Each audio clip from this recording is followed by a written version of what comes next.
रमज़ान का तीसरा रोज़ा था। घर में सब ने आज भी डिसाइड किया कि हम सब मिलकर रोज़ा रखेंगे। आज की कहानी अली के ऊपर है।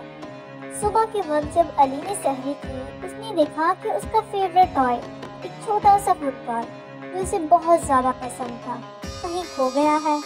अली बहुत परेशान हो गया और उसने अपने अबू जान से कहा, अबू जान, मेरी फुटबॉल कहीं खो गई है, क्या आप मेरी मदद कर सकते हैं? अबू ने मुस्कुराते हुए कहा, बेटा, हम सब्र करेंगे, अल्लाह से दुआ करो कि आपकी फुटबॉल मिल जाए। अली ने अबू की बात मानी और अल्लाह से दुआ की कि उसकी फुटबॉल वापस मिल जाए। जब अफ्तार का वक्त हुआ तो डिलीवरी बॉय ने दरवाज़ा खटखटाया, जिससे उन्होंने अफ्तार का कुछ सामान मंगवाया था।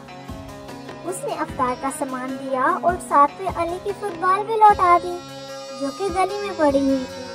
सबने अली की दुआ और सब्र देखकर हैरान होकर कहा, माशाल्लाह, अली की दुआ कबूल हुई। प्यारे बच्चों, रमज़ान में दुआ की अहमियत बहुत ज़्यादा होती है। हमें भी अल्लाह से अपनी ज़रूरतें और दुआओं में गुजारिश करनी चाहिए। मज़ीद अच्छी वीडियोस देखने के लिए इस वीडियो को लाइक और शेयर करें और मेरे चैनल को सब्सक्राइब करें।